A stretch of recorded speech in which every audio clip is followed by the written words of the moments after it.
Olá, meus amores, tudo bem com vocês? Hoje nós vamos estudar um assunto que se chama populismo ou governos populistas. Esse assunto faz parte do processo de redemocratização que o Brasil sofreu após o fim do Estado Novo, ou seja, da ditadura varguista. E é um momento em que a democracia volta para o Brasil e por isso nós vamos ter vários presidentes eleitos democraticamente. O período do populismo foi entre os anos de 1946 a 1964, ano em que o Brasil sofreu um golpe civil-militar que instaurou a ditadura por 21 anos aqui. Durante esse período de 1946 a 1964, nós vamos ter 5 presidentes populistas e é sobre o governo deles que nós vamos estudar agora. Mas antes da gente falar sobre esses governos, é importante que a gente entenda o que é populismo. E da forma mais simples que eu posso falar é o seguinte: populismo é uma política desenvolvida aqui no Brasil após a Era Vargas. Getúlio Vargas influenciou muito para que o populismo se desenvolvesse aqui. E quais são as características dessa política? Primeiro, gente, a existência de um líder carismático, um líder que tem uma relação direta com o povo, com as massas. Em seus discursos, ele sempre vai trazer as reivindicações do povo, os anseios, as suas angústias e vai se colocar como um cara que vai transformar e atender todas essas reivindicações, que vai mudar a vida dessas pessoas, que vai dar mais qualidade de vida, que vai estar ali para proteger, se coloca mesmo como o cara que não vai mudar só o presente, mas o futuro do país. Esse líder, geralmente, ele também vai carregar grandes multidões nos seus discursos. Ele também vai pregar a união do povo. Ele sempre vai dizer que é importante que o povo se una junto a ele para combater algum inimigo. Sempre ele vai criar um inimigo em que ele, junto com o povo, precisam combater.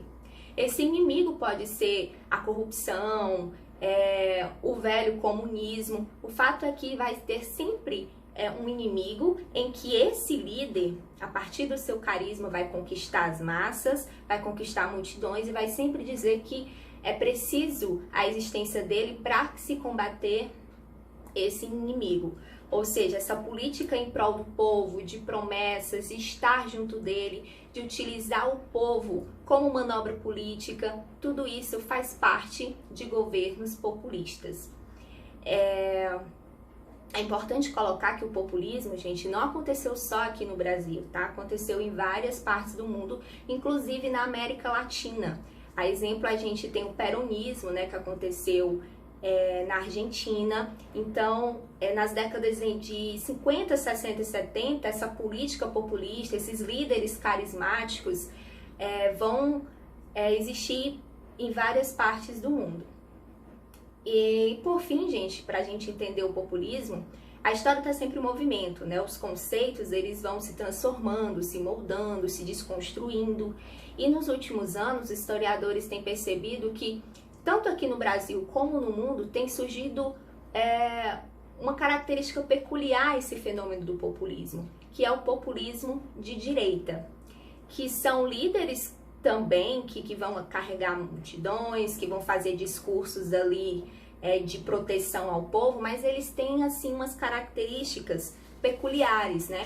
Como, por exemplo, os seus apoiadores, eles vão defender as suas ideias e acreditar nessas ideias assim de uma maneira muito intensa, né? É como se esse líder fosse a personificação da vontade deles, né? É como, não importa o que esse líder faça, o que ele diz é verdade e é defendido por esse público que apoia, por esse público que venera. Uma outra característica é que esses populistas de direita, como os historiadores estão chamando, eles costumam fazer ataques em seus discursos a determinados grupos da sociedade, né? Que são os que ele considera inimigo. Então, sempre vai ter setores da sociedade, grupos que vão sofrer ataques em seus discursos de ódio, geralmente, e claro, tendo todo o apoio dessa parte da sociedade que lhe vê representado ali nesses líderes. E uma outra característica que, assim, essa para mim é a que mais chama atenção, porque de fato é bem marcante nesses populistas de direito, que é ser contra ao cientificismo, ser contra a intelectualidade.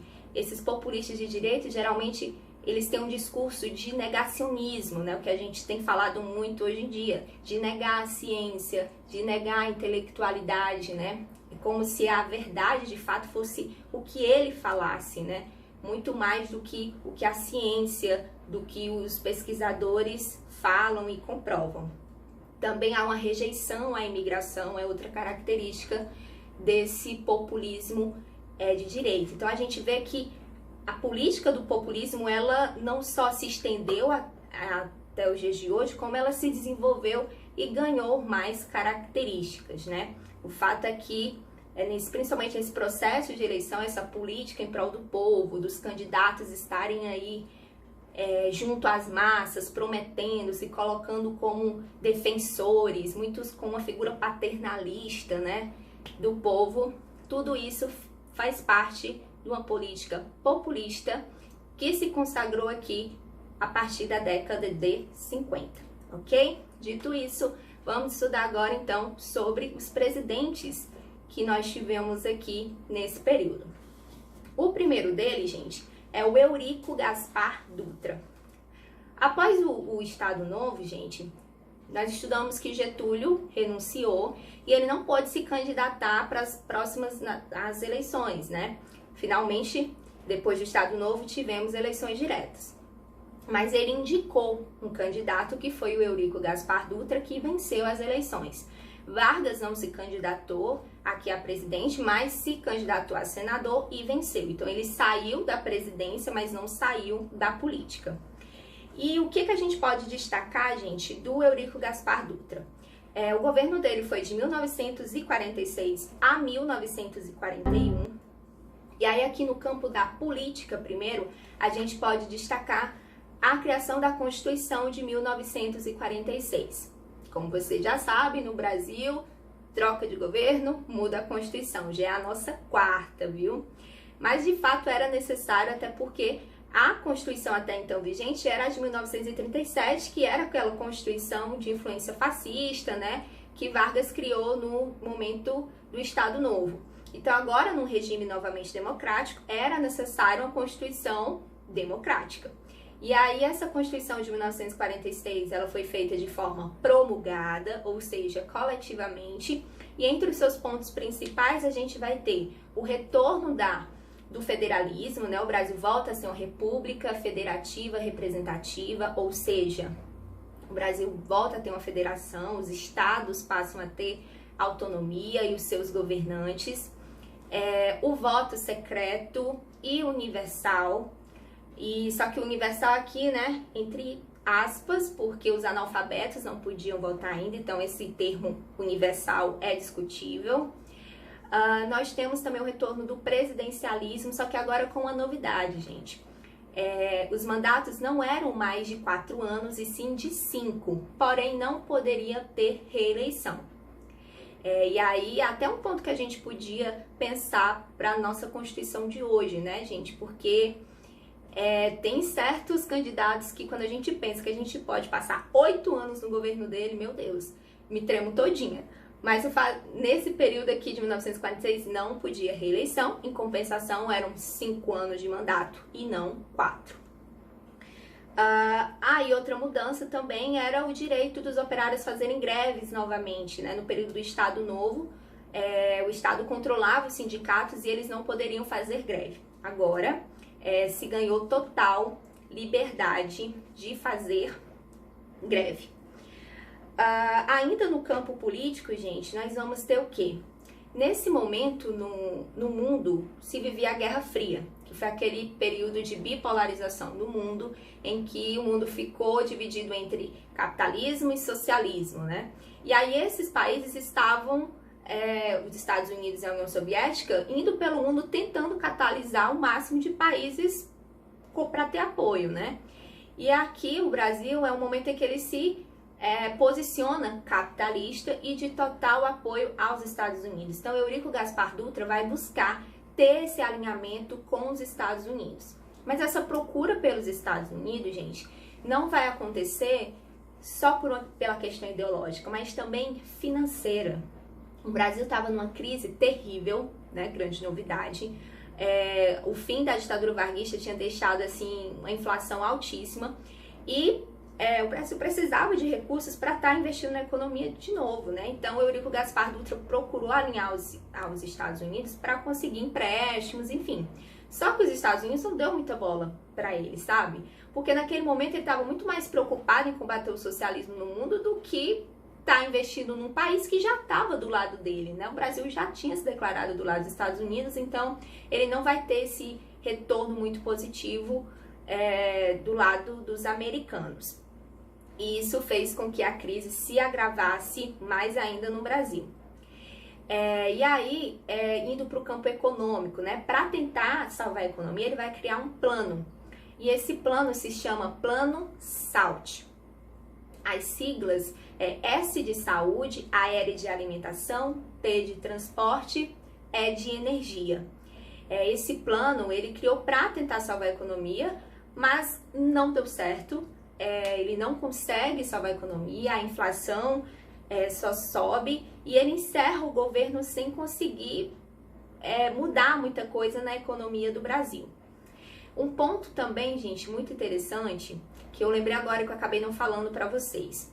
Depois que acaba o Estado Novo, gente, que a democracia volta, vão surgir vários partidos políticos, né? Todo mundo ali tentando finalmente aproveitar a oportunidade para assumir o poder no Brasil. E aí vão surgir, entre todos esses partidos, alguns principais, que era o PSD, Partido Social Democrata, que quem fazia parte era formado ali pela elite agrária, os latifundiários, o PTB, Partido Trabalhista Brasileiro, essa aqui já era mais a classe dos trabalhadores, dos operários, né, dos sindicatos, e tanto o PSD como o PTB, Getúlio Vargas apoiava, né? Porque como ele era o cara que fazia ali, equilibrava tanto o apoio do povo como as alianças na elite, ele tinha influência tanto no partido da elite quanto dos trabalhadores. Então, PSD e PTB, ele era aliado. Nós tínhamos a UDN, muita atenção nesse partido, que vai ter um papel super importante nesse período, que é a União Democrata Nacional. A UDN, gente, ela era uma espécie de oposição a Vargas.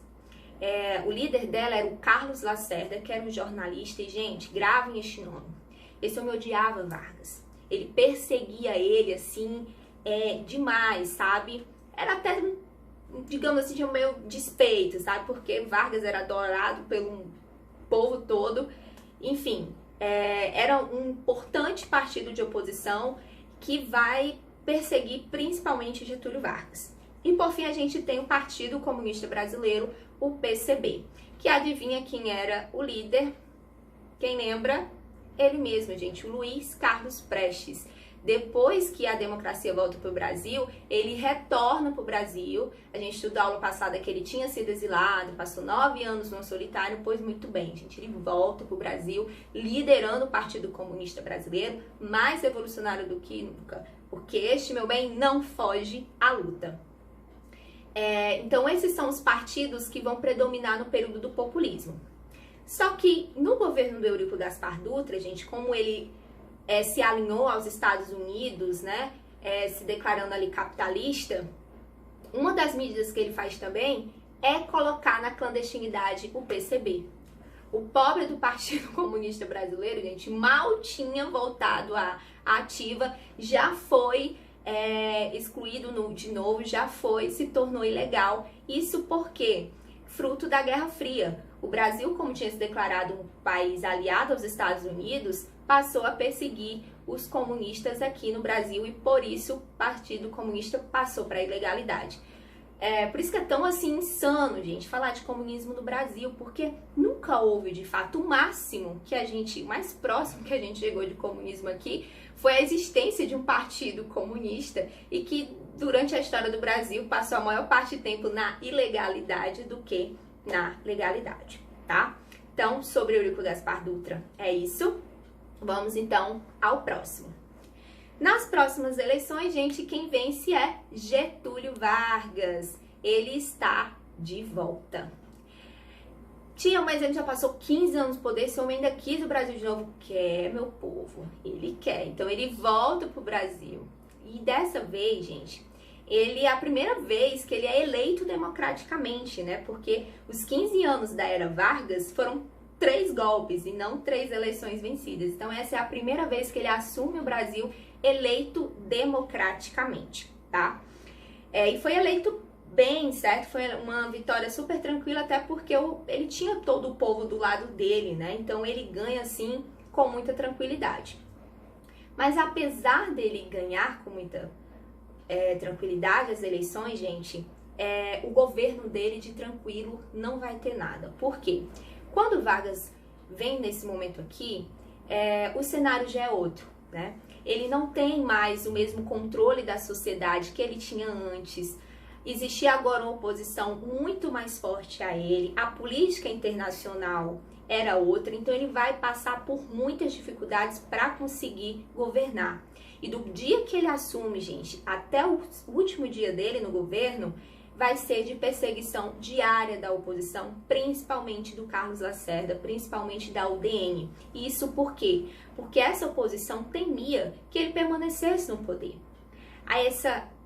Os outros políticos, né, eles reconheciam a força que Vargas tinha junto ao poder. Então, o que impedia que ele desse outro golpe, né? Se ele já ficou 15 anos no poder, o que garantia que ele não ia querer fazer isso de novo? Então, vai ser assim, diariamente acusações, né? Tentativas que ele renunciasse ou que ele saísse do poder. E outra característica aqui no governo de Vargas, gente, vai ser a crise política e crise econômica. A crise política porque vai haver uma grande perseguição a ele, como eu já falei, e econômica porque o Brasil estava realmente em frangalhos, né? Precisava-se ter alguma reforma rápida para recuperar a economia do Brasil.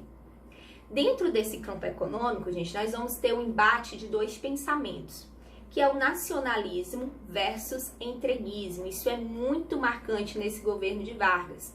O que era esse embate, gente? Vargas, ele sempre foi um nacionalista, ou seja, ele sempre defendeu as empresas nacionais, as empresas estatais. Ele acreditava que o Brasil só ia conseguir ser uma potência tendo as suas próprias indústrias, né? Porque caso contrário, a gente continuava sendo dependente do capital estrangeiro, a gente precisava exportar muito mais produtos do que está importando o produto desses outros países.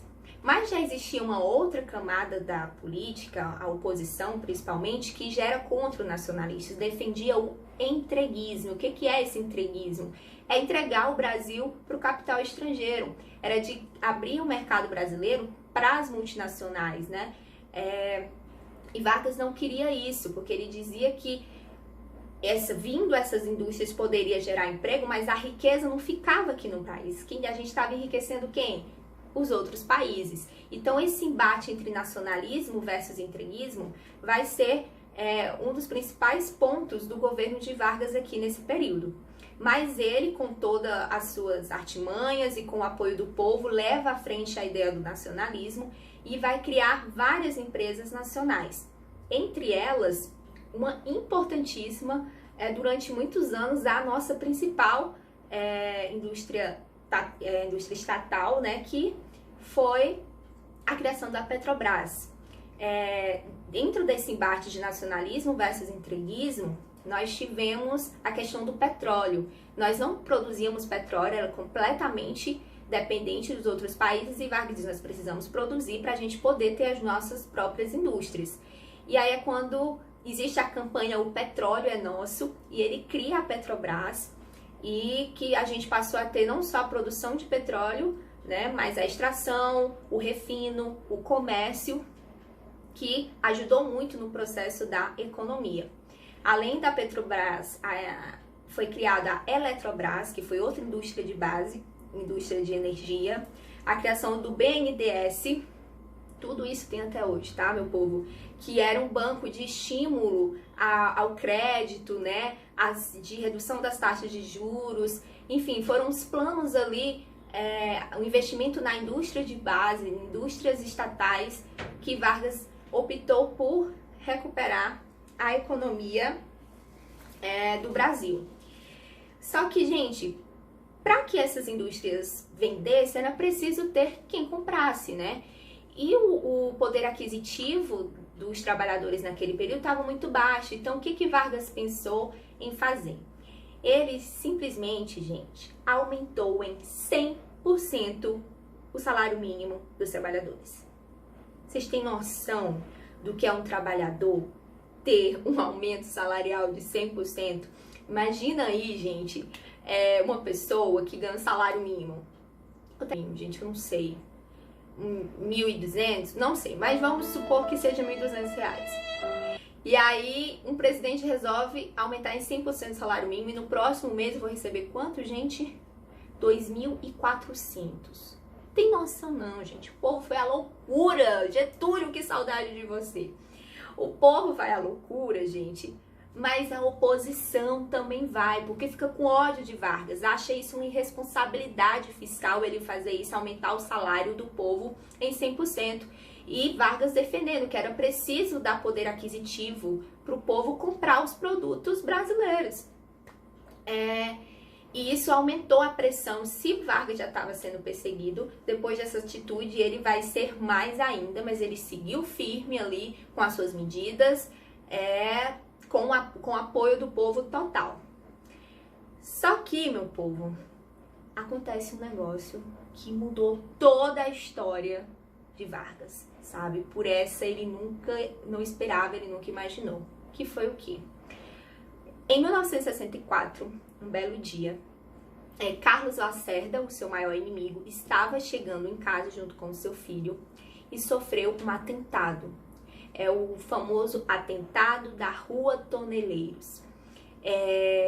Foi uma tentativa de assassinato que quem acabou morrendo foi o segurança dele. E aí, meu povo, depois, no dia seguinte desse atentado, Carlos Lacerda, que era um dono de um jornal de forte oposição a Vargas, ele foi escrever sobre o atentado que ele sofreu. E adivinha em quem ele coloca a culpa? Vamos lembrar aqui de umas coisinhas que a gente estudou anteriormente, né, meu povo? Porque eu acho que nós já vimos essa história. Lembra quando Vargas perdeu as eleições em 1930, né, para o Júlio Prestes? E aí alguém morreu também nessa história. Quem foi? João Pessoa, vice de Vargas. E quando João Pessoa morreu, Vargas colocou a culpa em quem? No seu inimigo, no seu rival, Washington Luiz, não foi? Que apesar de ele não ter nada a ver, mas foi acusado e o povo acreditou. Então, meu povo, aqui se faz, aqui se paga. Vargas é acusado de ser o mandante do atentado, é acusado de ser responsável pelo assassinato lá do segurança do Carlos Lacerda, que na verdade era para ter sido Carlos Lacerda. Olha a ironia do destino, gente, porque o mundo não gira, ele capota. Aquilo que Vargas fez agora se voltou contra ele.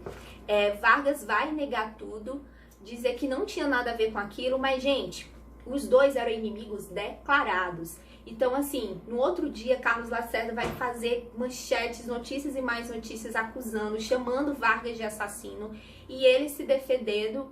E todo dia ataques, tirem esse assassino do poder.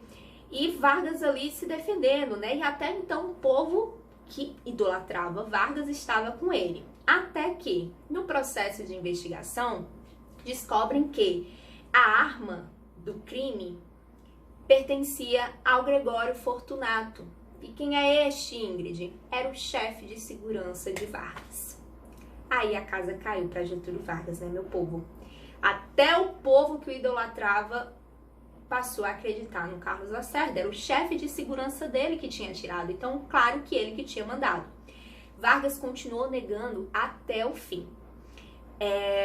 Nas investigações, o Gregório Fortunato, né, nos depoimentos, ele disse que não tinha sido Vargas que tinha mandado e que ele tinha feito isso porque estava cansado de ver o presidente dele sendo perseguido daquela forma. O Gregório Fortunato, gente, era o chefe de segurança dele desde o período do governo provisório. Então, assim, eram muitos anos de fidelidade ali, de trabalho junto a Vargas. Mas quem é que ia acreditar nisso, né, gente? Ninguém. E aí as pressões em cima de Vargas só aumentaram, sabe? Eram chamando de assassino. O povo também não estava mais apoiando, pedindo a sua renúncia. Carlos Lacerda caindo em cima dele com jornais, com notícias, e ele dando depoimentos, sendo ameaçado de ser preso. Enfim, foi um momento de muita pressão em cima de Vargas, né? Foi um período em que ele se viu sem o povo, sendo investigado, acusado de assassinato, a oposição pedindo para ele renunciar. Então, parecia que ele não tinha saída. Mas no dia 24 de agosto de 1954, ele encontrou uma saída. A morte, o suicídio. Vargas morre com um tiro no coração. Gente, Vargas, eu vou lhe dizer o nome, Getúlio Vargas. Vargas morre, gente, e sabe quem é a primeira pessoa que chora? Que fica desesperada? Adivinha? Carlos Lacerda. Aí você vai me perguntar, mas Ingrid, Carlos Lacerda, tia, mas ele não era inimigo, era pra ele estar feliz com a morte de Vargas. Mas não ficou, gente. Sabe por quê? Porque ele sabia que essa morte tinha tirado todos os planos dele de assumir o poder. Isso por quê? Porque, gente, o povo vai... há uma comoção gigantesca com a morte de Getúlio Vargas. Nunca na história do Brasil houve uma comoção tão grande por alguém que morresse. Foram assim, as pessoas foram pra rua, foram assim milhares de pessoas pro enterro. E essas pessoas vão culpar Carlos Lacerda por ter sido responsável pelo suicídio de Vargas, sabe? Vão dizer, olha, foi muita pressão. E vocês sabem, né, que a pessoa pode ter sido um cão, morreu, vira santo. Imagine Getúlio Vargas, que era assim o pai dos pobres, salve, salve, tudo na vida deles, né? Então, quebrou as pernas ali da oposição que queria tomar o poder. Vargas, antes de morrer, gente, ele deixa uma carta testamento, porque ele é desses, né? Até pra morrer o homem lacra. E é uma carta enorme, né?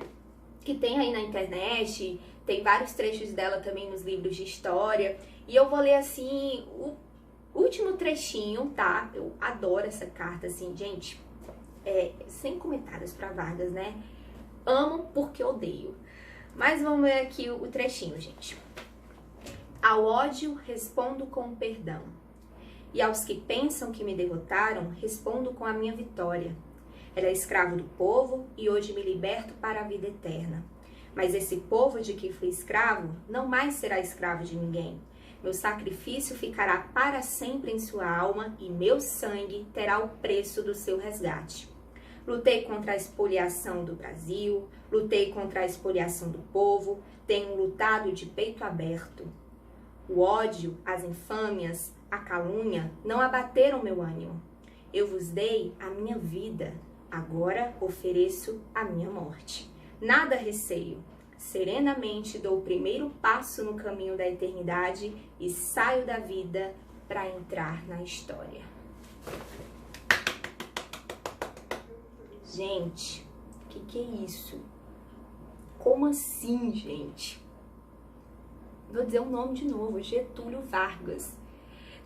Nem que ele não tivesse feito tudo o que ele fez, só por essa carta aqui, por esse fim, ele já entrava para a história, né? Porque de fato foi o que aconteceu. Ele entrou para a história e dividiu, né, o Brasil em eras.